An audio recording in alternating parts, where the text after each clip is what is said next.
He arrives at the capital of Arnesia, and their destination is the Dwarven Forge. While they stand in front of the factory, Asha considers wreaking havoc at the main base of the annoying dwarves. She plans to annihilate the entire building if they try anything funny, but Arel tells her not to do that since they're mainly there for business. She tried to object, but she was officially banned from doing anything. Shortly, the intense heat of the factory breaks the conversation.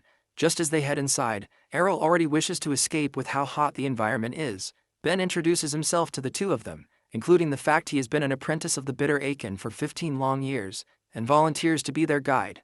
Of course, Arel and Asha pity poor Ben who has been working under Aiken for so long. On the other hand, Ben mentions that he was meant to come out to welcome them, but his master didn't tell him anything. He finally leads them to the room where Aiken is while the other two sympathize with the struggle he's going through. Then there's Aiken, who is pretty impatient with his visitor's arrival. Arel mentions how impatient he is. He wasn't planning to arrive right after sending the letter to him, so Aiken serves his guest a cup of wine and wants to get right into the meat of why Arel came to visit. It turns out Arel has a much different request this time around. This time, he asks for half of the dwarves to work as his personal craftsmen in Fahilia.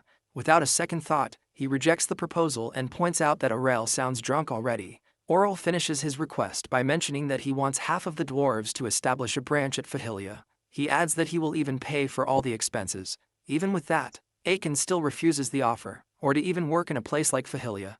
Besides, money is pretty much the least of his concerns. So instead of that, Arel offers to hand them his personally developed technique called Damascus Steel. Aiken's face lights up on hearing this, and he figures that Damon must have given him information about this fact. It turns out the dwarves came to Arnesia in search of Damascus Steel, a rare metal that doesn't exist in their homeland, and had the dream of being able to forge that metal. Now, Arel reveals that he knows how to craft it, and even promises other exclusive techniques if they agree to work under him. This is enough to make Aiken serious, and even Arel can tell by the dramatic shift in his tone. With the proposal out there, Aiken inquires what Arel's conditions for the deal are. He mentions that they will have to work under him for 10 years. Of course, Aiken refuses to agree with this before they finally agree at 5 years. With negotiations made, Aiken is going to inform the other dwarves and asks for a month to get ready.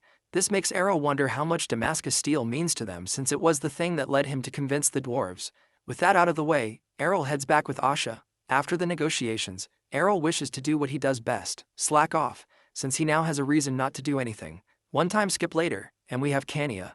She takes a look out the window and wonders if Arel has been seen outside his room. His guards haven't seen his whereabouts either, but Sana mentions that he claimed to have travel fatigue and needs to rest. Even with that, it is still unbelievable to Kania that he hasn't left his room in over a week. She rushes over to his room to check on him. When she busts open the door, she finds my guy living his best life. He welcomes Kania and figures that she arrived to have dinner with him. While she is stunned by what she is seeing, Arel prompts Dia to arrange the scene for the both of them. Using her magic, she lifts Arel into the air, puts on his clothes, and then sets up a dining table for both Arel and Kania. While Arel is being fed by magic, Kania is still shocked. Arel wonders why she isn't eating, but she is very certain that something is wrong with everything she is witnessing. However, Arel thinks it's alright. She figures that Arel's laziness is probably top-notch at this point. Then Arel tells his personal magician to take him to the bath, and this is enough to make Kania snap as she obliterates the area. So Kania and Arel's guards start an emergency intervention for Arel. As a start, they would like to ask him a question. Arel wonders if it's serious since he is unaware of his crime. So he asks Dia, who doesn't seem to know what the problem is either. Arel begins to think it's nothing that's much of a big deal, before Kania clarifies that he is getting too reliant on magic. Arel is a bit confused by what she means and thinks there's something wrong with Dia. However, how hardworking and diligent she is wasn't the problem here. The main problem is Arel, who probably doesn't walk with his own legs anymore. He mentions that he still walks to the bathroom, but that obviously isn't enough.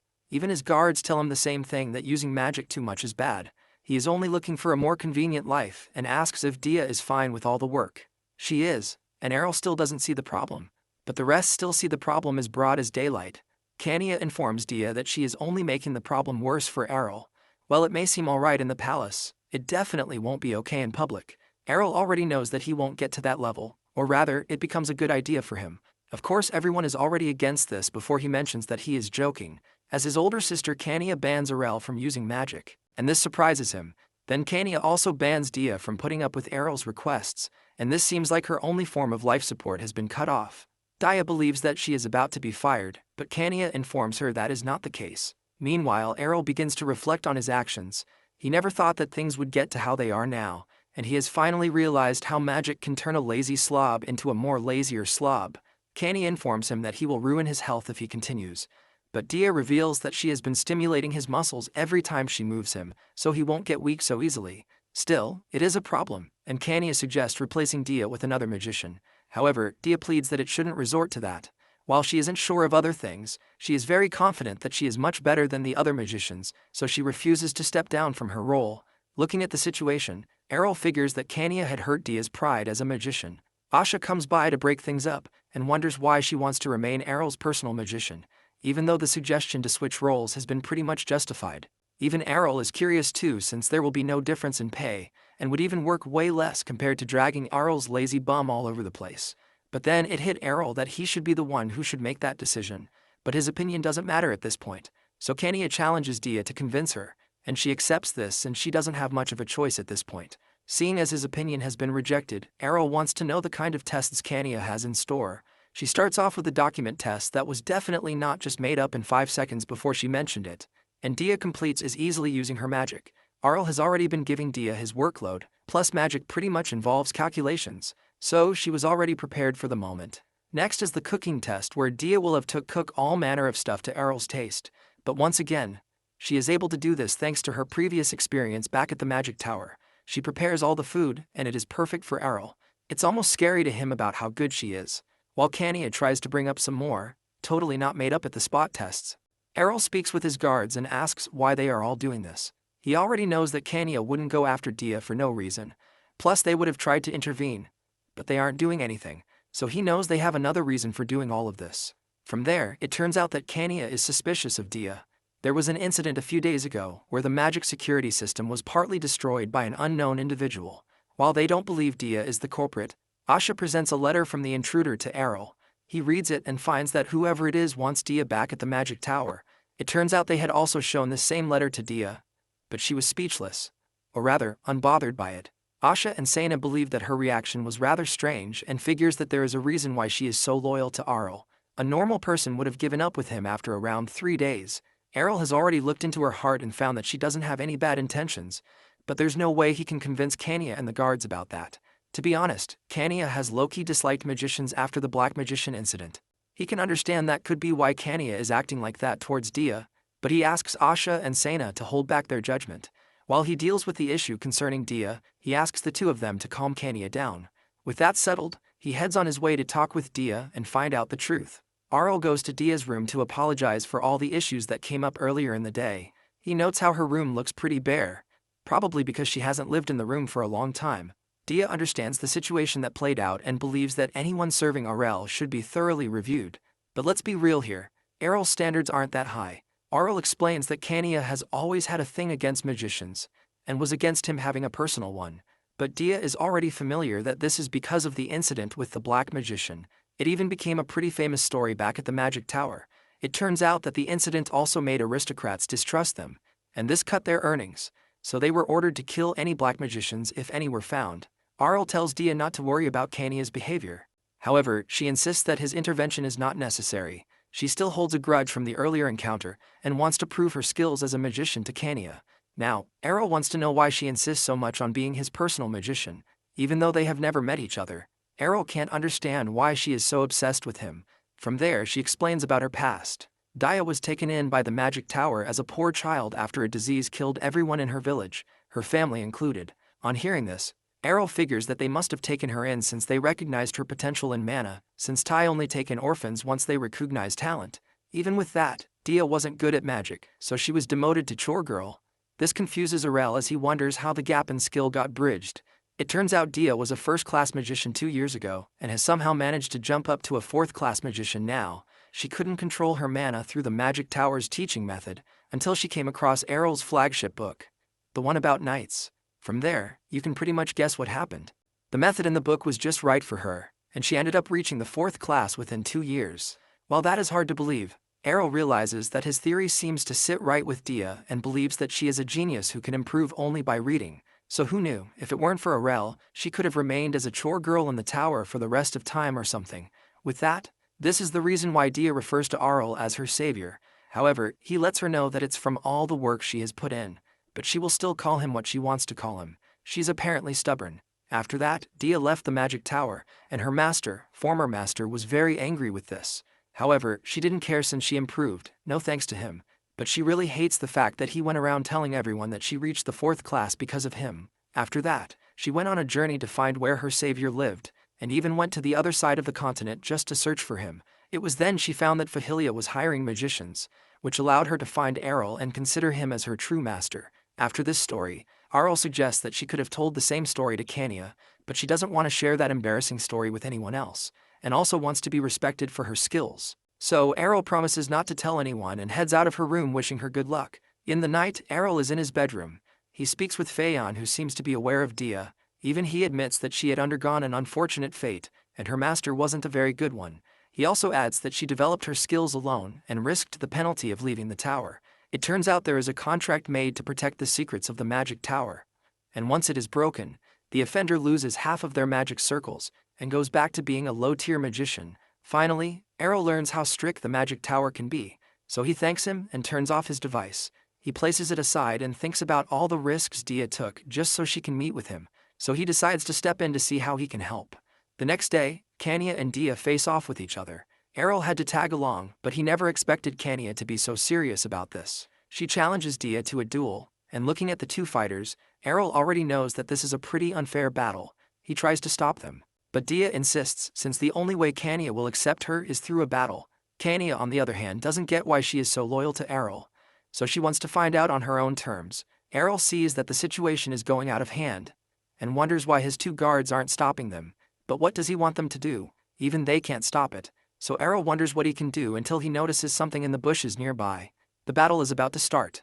With all the aura and mana flying around, Dia begins to float. She gets ready to cast a spell, but Arel notices that she isn't using an attack spell. She uses her spell to expose an intruder while Kania tosses her sword sheath at them. Then the thing explodes after gathering some aura in it and turning it into a grenade. After that, Kania and Dia approach the intruder and find out that it's Dia's master from the magic tower. Now they've found the mysterious intruder who has been around Arel's palace. He claims to not be anyone suspicious, so he presents his identification papers. He reveals that he came to bring Dia to the magic tower, and is angry about the situation she has just put him in. However, she doesn't have any plans of returning with him. All he did was just assign her to do some odd chores and starved her when he got the chance. Even with that, he still demands that she has to return since the Grandmaster has been disturbing him non-stop about it. Arel jumps in and figures that he's actually being pressured to raise another apprentice that is as good as Dia, and that is going pretty well so far. Just as Arel points out the man's lack of skill and incompetence, he grabs Dia by her hand and drags her away. He mentions that he is going to file a complaint about Arel's insolence, and adds that Dia will be punished for leaving the tower without permission. Fortunately, Arel breaks his grip and mentions the fact that Dia signed a contract to be his personal magician. Plus he also got permission from the magic tower. The man tries to tell him about the rules, but Arel lets the loud person know that he made an official request, and the magic tower has permitted Dia to remain as his personal magician. Now that everything has been resolved, it's now time for him to leave. However, he refuses to leave without a fight, especially with how hard it is to get to the current location. He throws a few magic balls to the ground and creates several golems. He is determined to bring Dia back, so he orders his minions to attack. He believes that if he brings Dia back and trains her, the magic tower will probably defend him, so he can't afford to lose. The man has probably picked a wrong fight, so Arel tells everyone to fight back. Kania goes to do what she was born for, along with the other guards. Seeing that he would be bold enough to attack, Arel thought he would be at least a class 7 mage, but he was only at a disappointing class 5. The man attempts to use one of his golems to take Arel as a hostage, but that's obviously a bad idea. Dia fries the golem to a crisp with a lightning bolt spell and uses a wind spell on the remaining minions and the wizard. Arel figures that it's time to finish everything, but before that can happen, the wizard uses an emergency escape teleportation scroll to run away. Asha insists on chasing him, but Arel tells her not to worry and mentions that he will file a complaint with the magic tower. Dia apologizes for the situation her personal issue has caused, but it's not a problem, and Arel mentions that she is officially cleared from suspicion. She wonders what he means by that. So Arel explains that he already knew about her master's presence. She wanted to see if she would confront him, which would prove her loyalty to him. She did exactly that, defeated her master, and surely no one will have any other complaints about her. Meanwhile, at a different location, Dia's master is breathing heavily after a narrow escape. He still has his mind bent on bringing her back to the magic tower. His monologue is cut short when a mysterious figure on a tree approaches him. Of course, he wants to know who the person is, but instead, the figure roasts him with a fire spell. It turns out this mystery person is Arel, who wanted to use the guy as magic practice for the spells he learned. He figures that killing him was better than letting him receive some official punishment. Either way, he still can't let him live for Dia's sake. After that, he decides to head back before anyone notices that he is missing. Moving on, Arel is working as usual and Dia assists him by handing him a book. He catches the book and tells her that she doesn't need to assist him with magic anymore, even though he permitted her. After that suspicion incident, Arel stopped relying so much on Dia, probably because Kania warned her about supporting his laziness. She asks if Arel is still fine with her being his personal magician. The incident wasn't her fault, so he is still fine with it. With that said, she commends how merciful Arel is, and decides to reflect on her actions, like worrying over something like that. Of course, her level of loyalty still makes Arel very uncomfortable. He also asks what would happen if he let her down. However, she still considers him her savior no matter what. With that response, Arel now has a magician who is incredibly loyal to him and is fascinated by all the people you can meet in life. It's a brand new day. It's peaceful. Birds are chirping, flowers are blooming, and Arel is enjoying every moment of it, until he causes all forms of chaos with his magic in the name of practice. And there goes the piece I was talking about a moment ago. Arel has become a class 6 magician already. All in 1 month. By the way, all the chaos he caused was at the edge of his territory, and is the perfect place for doing any secret activities since no one comes there.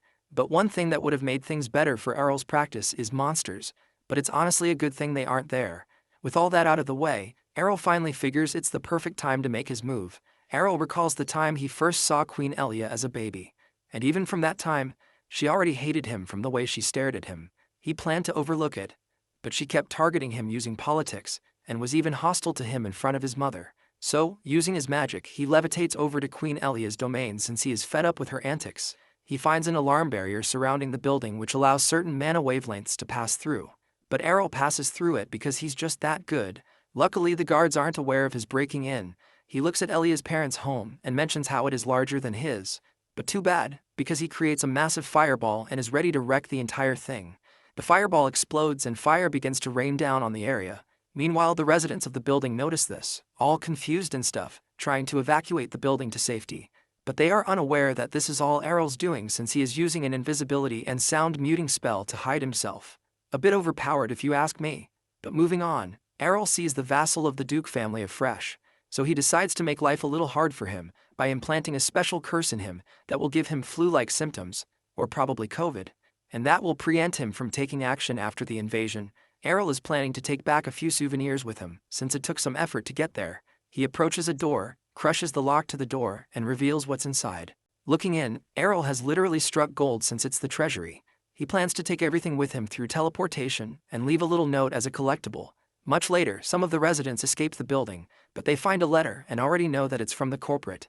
When they take a look at it, they find Arel's handwork, but they do not know who left the message. After the act, the first person to receive the news was Elia. All the life drained from her after she found out what happened, and she drops to the floor. Luckily, there were no casualties after the incident, only a few minor injuries. Even with that, the question remains about who would do such an act. The king also learns about this and orders that the culprit should be found. Looking at the attack, it is believed to be caused by a class 6 magician, or a group of magicians, or could even be black magicians like the incident with Kania. Someone interrupts the meeting to inform that the nobles of the Frach family are all ill after the fire incident. Later, Elia finds out that the source of her family's pride, the enormous wealth they had, has all been stolen. She orders her maid to find out who committed such a crime at all costs, but also remains careful since she can also be the next target as well. Back at Fahilia, Asha learns about the situation. She reports that the Frach family's status has fallen, plus no one can help them, because they are all afraid that they'll be targets of the next terrorist attack. She discusses everything that happened with Kania. But still, they won't come to ruin since they are a greater noble family, but they still received a heavy blow. Then there's the main culprit who agrees that they should be careful since a terrorist attack will not be nice. He then volunteers to send a donation to the Frach family, probably out of the stolen treasure, as a sign of support to them. At Fahilia, the manor house is working perfectly, and crops are beginning to grow. Even with a place like Fahilia, no one expected to gather anything. Plus, the harvest is twice as big compared to before. This is all thanks to the magicians who have been pulling all-nighters to make sure the tools are just right. Now, Arel takes a look at the manor house and how peaceful everything is at the moment. With House Frach out of the picture and the territory stable, he wishes it would remain this peaceful. Now in the past, around 50 years ago, three countries came to power after a great war, and they became known as the Three Great Nations. But among the three was the Kingdom of Domanial, which was weaker than the Kingdom of Arnesia and the Mirman Empire, but it managed to gain its position by taking advantage of the war. Speaking of the Kingdom of Domanial, they are going through a bit of trouble. The king, he's in Lugia Lutanea, discovers the documents containing evidence about the products being smuggled from the Kingdom of Arnesia, and he is definitely not chill about it. He is worried about the future of the kingdom, but his right-hand man, Elgazan, tries to calm him down. With the way things are going, the economic crisis of the kingdom will be too great to overcome in the next 5 years, and obviously, that is not a good thing. Previously, the difference in wealth between the three great nations wasn't so bad, but that all changed when a certain child came in and casually caused an economic imbalance. Concerning his paper, the Mirman Empire even tried filing a complaint concerning the paper production, but that didn't work because he was producing it in a different method, leaving them with no other way to bridge the gap.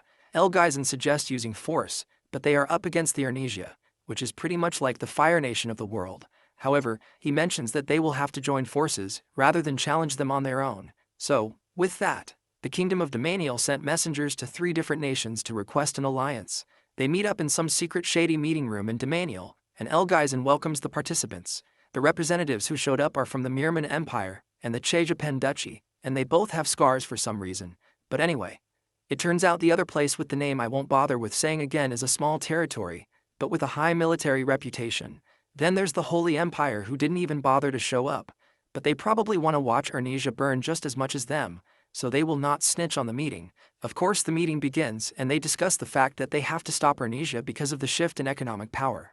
Since Arnesia is a pretty strong kingdom, they will need the alliance so they can put up a proper fight. Elgazan figures that they will not be able to develop any products if they are pressured with war, but he shifts his attention to the youngest prince, which is Arel, and how he has been developing various products plus all his renown achievements, so they figure that if they leave him, he will probably continue to do several things which will lead Arnesia to be unstoppable. So the main objectives are to either deal some significant damage to the kingdom or kill Arel.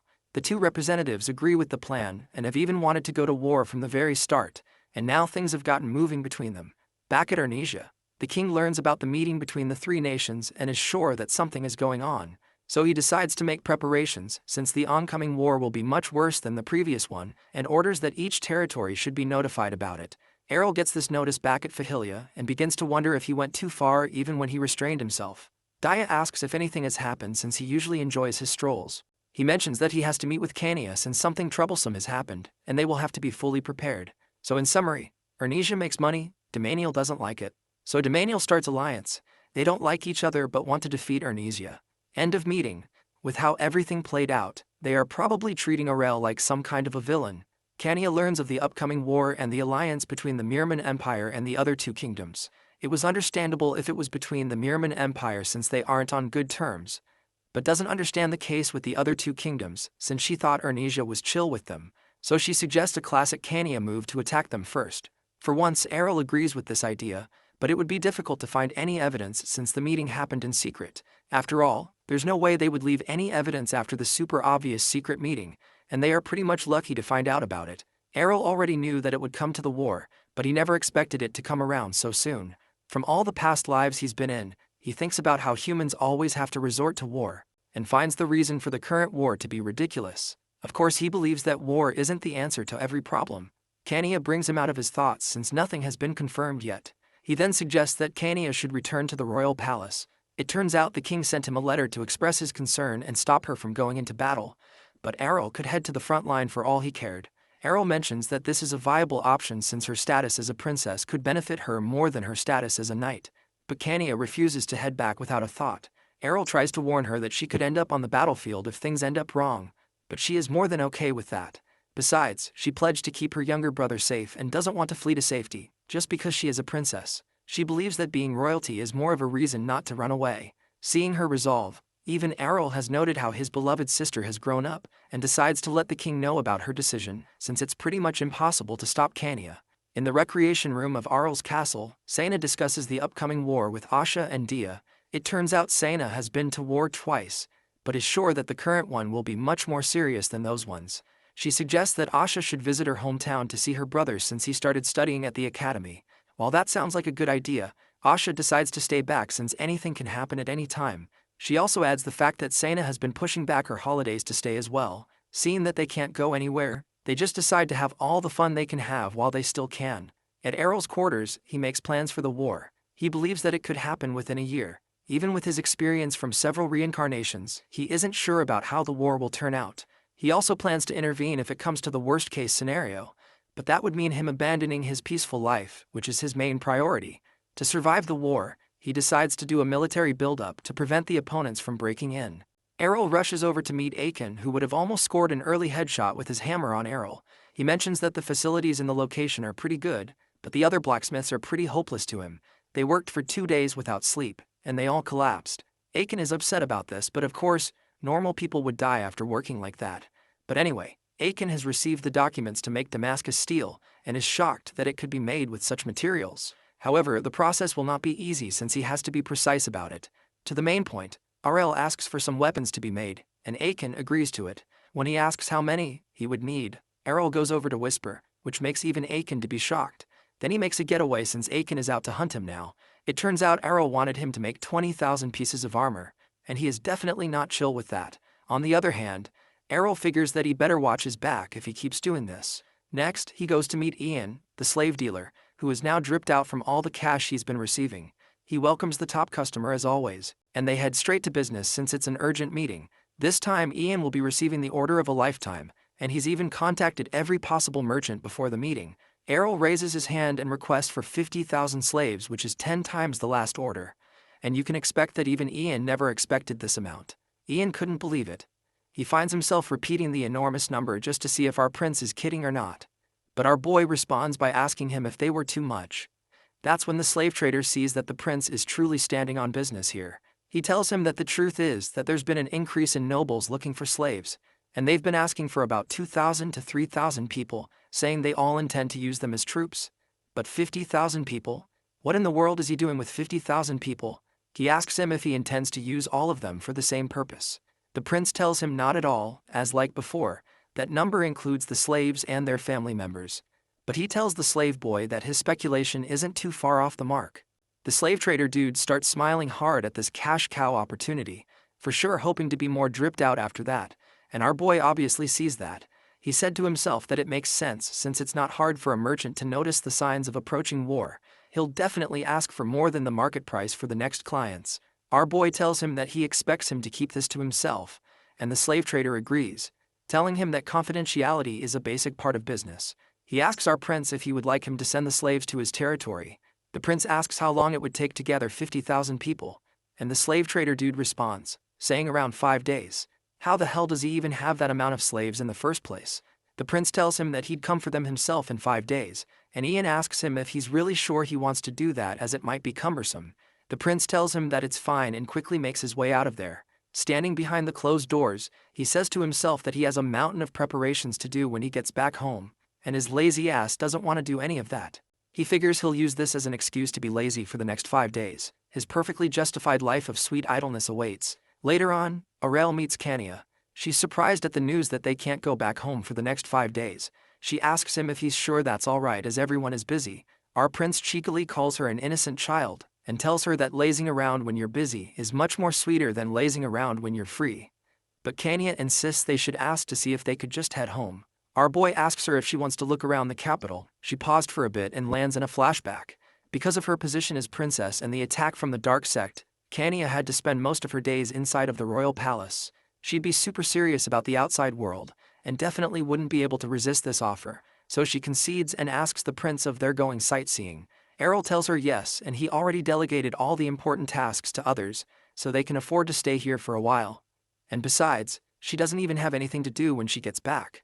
She'd be the unemployed princess. She agrees and tells him that it's just this once, and Arel's mission of convincing Kania is a success. As they walk around the hustle and the bustle, Kania exclaims that their territory's village is really small compared to this metropolis. Arel tells her that it's because they live in a rural area. He reminds her to hold his hand so they don't get lost. They try out some delicious snacks, while Kania tries out delicious snacks. They check out the fountain, and Kania sees that it's smaller than the one they've got. Then Kania spots something and shows our ice cream prince some items that he had made a long time ago. She remembers seeing them before. And Arel freaks out at the sight of the banner. He's super embarrassed at it, and that's when he realizes that that's one of their own shops. So he stylishly pushes Kania so they can go see some other less embarrassing stuff. The princess goes in anyway and realizes that they sell swords here. The seller welcomes them and offers them a sword that he claims is just for them. The seller goes sword lecture mode and tells Kania about the smelters of some swords. He offers her a 10% discount, but our prince quickly cuts him off, saying that it's absolutely hopeless. He understands he wants to make money but shouldn't sell counterfeit products. The seller tries to deny, claiming that their swords were approved by the dwarves, but Arel just asks her to infuse it with a bit of her chakra. She does this, and now the sword made by the dwarves is now dwarven just by a little bit of aura. The seller tries to deny it, but the prince threatens to take him to the forge to check, but the seller apologizes immediately. For the price of forgiveness, Arel takes a dagger for cheap, and after they leave, Arel tells the princess that the dagger is a true dwarven-made dagger, and he gives it to her as a gift. Kania is really happy with the gift, and this makes it boy very contented. Fast forward a few days later, the slaves march up with the prince and princess. Kania tells him that this might be too excessive, but Arel tells her to imagine commanding 20,000 people at once. She admits that would feel good. The gates open and everyone is thrilled to see the prince until they aren't. They're terrified by the amount of people he had gathered. They tell him that they're too many, and ask him questions like how they're going to feed them all and if they should have waited a little before increasing their forces, as they don't have enough evidence of war yet. The prince responds by telling them that it's not doubt that a war would happen. He asks them to trust him as he's never been wrong before. They listen to him and he asks for their help with something. They're going to turn those slaves into elite soldiers who would guard the region of Fahilia. They'll first select the promising ones among them and prioritize their training. Then they'll become commanders of each unit and train the rest of the troops. He wants them to direct the whole operation with a basic training guide he'll give them, and he's leaving it to Ashuo and Sheena. They're going to get real busy from now on, because they're going for the leaders of the Three Territories Alliance, and he'd make them pay for making him work. Young Prince Arel and Dia are seen hiking through the mountains. The prince complains about hiking and asks Dia why magicians live in the mountains. Dia explains that only elderly magicians like to set up workshops in the mountains, and young magicians prefer the city. Prince Arel immediately understands. Dia also reveals that she prefers the city too, because there was nothing to eat in the mountains. The prince agrees, but not with her reason. They finally reach their destination, where they meet with Feiyan, who expresses how long it's been since he saw the prince in person and is ready and willing to help. The prince tries to put him at ease, saying that he just wanted to buy something that is a little tricky to acquire. The prince wants stones that can store mana, also known as magic stones, and he'd like them in bulk but only the ones with grade A purity. Feiyan's mood changes. He explains that the request was under the jurisdiction of the Magic Tower and is confused as to why the prince came to him instead. Prince Arel reveals that the Magic Tower won't sell it to him, and Feiyan immediately realizes that he is planning on using them for war, to which the prince nods his head. Depending on how you use them, magicians can be like long-range lethal weapons, especially on the battlefield. The prince assures Feiyan that he simply wants to defend his territory, and Feiyan understands but is still confused as to why the prince sought him. The young prince playfully asks Feiyan to stop playing dumb, as he is aware of how powerful Feiyan's connections are. Of course, Feiyan should know how the prince operates by this time, with money of course. The prince reveals to himself that Feiyan is a stubborn old man, which also means he's wise and tight-lipped when it comes to money matters. Feiyan reluctantly agrees but warns that it will take some time. Fortunately, our MC thought so too. The prince starts his journey back home happily, as another issue had just been resolved. He feels like he's been working too hard these days, and maybe he should take a break. Dia's sudden halt stops him in his tracks. He asks her what's wrong, and she reveals that she was just a bit shocked about the amount of money he had paid Feiyan. The prince brushes it off and decides to whisper to her what his total fortune amounted to, since she looked curious. This information leaves Dia completely stoned, and the prince laughed at her. He didn't even include the money he stole from House Franche. The prince then encourages her not to worry, and they both walk back home. Not long after, back at Fahilia, Prince Arel has an important task for his magicians, as he slams a piece of paper in front of them, which the magicians notice are blueprints. He tells them that he needs them ready before the war, and they are top secret, so they'll need to work on them by themselves, alone. This leaves them dumbfounded, but they're being paid handsomely for it. The prince is going to show them what it's like to be true workaholics. Good luck, for it's the hard work of the common folk that maintains the peace in the world.